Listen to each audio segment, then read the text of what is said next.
Shalom sahabat yang baik hati, salam sehat selalu bagi kita semuanya. Marilah kita bersatu di dalam doa. Kasih karunia dan damai sejahtera dari Allah Bapa dan dari anaknya Tuhan Yesus Kristus kiranya menyertai kamu sekalian. Amin. Firman Tuhan bagi kita pada hari ini tertulis dalam Ibrani 2 ayat 15. Dan supaya dengan jalan demikian ia membebaskan mereka yang seumur hidupnya berada dalam perhambaan oleh karena takutnya kepada maut. Asa dipalu asa sude napi narhatoban dibiar di roha managam hamatean saliling mangulu. Allah membebaskan umatnya dari perhambaan maut. Yesus harus menjadi manusia supaya dia bisa mati dan bangkit kembali untuk membinasakan kuasa iblis atau maut.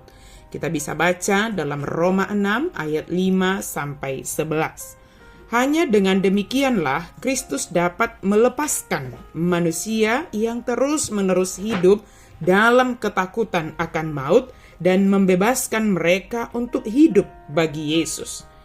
Apabila kita adalah milik Allah, kita tidak perlu takut mati, karena kita mengetahui bahwa kematian bukanlah akhir dari segalanya. Kematian dan kebangkitan Kristus membebaskan kita dari ketakutan kepada maut, karena kematian telah dikalahkan. Setiap orang pasti mati, tetapi kematian bukanlah akhir. Sebaliknya, kematian adalah pintu menuju kehidupan baru.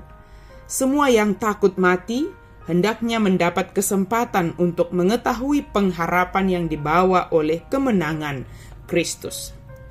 Di satu sisi, penderitaan bisa membuat manusia semakin kuat dalam menjaga dan mempertahankan imannya. Di sisi lain, tak sedikit manusia yang karena penderitaan meninggalkan imannya. Dalam hal ini, apa kualitas iman seseorang saat menghadapi ujian sungguh penting? Penulis surat Ibrani menyebut Yesus sebagai pemimpin keselamatan. Seorang archegos adalah seorang yang mengawali sesuatu supaya orang lain dapat ikut masuk ke dalamnya.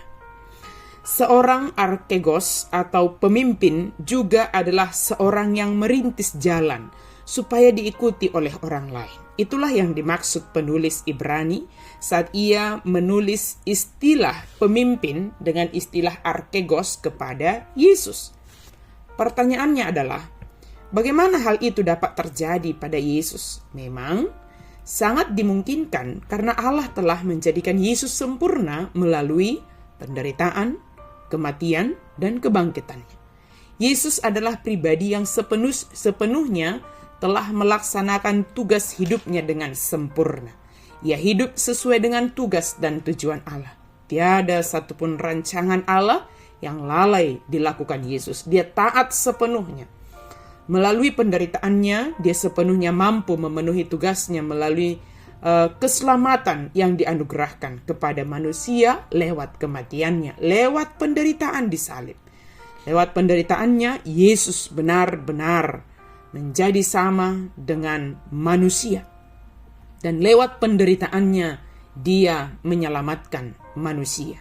Sehingga maut atau kematian bukanlah hal yang untuk ditakutkan. Melalui kehadiran Yesus, identitas kemanusiaan Allah yang berempati menjadi tampak jelas. Ia merasakan kesusahan penderitaan manusia. Ia telah mengalami pencobaan yang melampaui apa yang sanggup manusia tanggung. Bahkan ia rela mati menggantikan manusia untuk meminum cawan murka Allah yang menyala-nyala itu.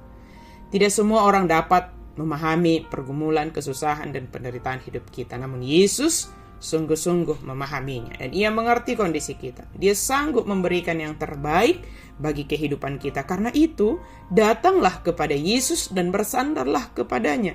Ia bukan hanya menghibur dan menguatkan kita, tetapi juga menjadikan hidup kita menjadi bejana yang mulia, membebaskan kita dari perhambaan karena ketakutan kita kepada maut. Maut bukan sesuatu yang ditakutkan lagi, sebab maut dan kematian telah dikalahkan dengan kebangkitan Yesus dari kematian.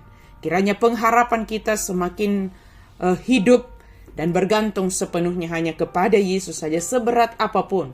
Jika maut bisa dikalahkan, maka pergumulan penderitaan kita yang lain juga Tuhan akan tolong kita untuk menghadapinya. Amin. Mari kita berdoa. Terima kasih Tuhan untuk firman-Mu. Kami sungguh bersyukur ya Allah, Engkau membebaskan kami dari perhambaan, dari ketakutan kami kepada maut itu. Biarlah kami merasakan dan menghidupi pembebasan itu, dan kami tidak diperhamba, tidak dipenuhi, dikuasai oleh ketakutan kami akan kematian itu. Mampukan kami Tuhan, sebesar atau seberat apapun pergumulan kami dalam hidup ini, kami percaya Engkau senantiasa menolong, menuntun, memampukan kami untuk menghadapinya. Dalam nama Yesus kami berdoa dan bersyukur. Amin.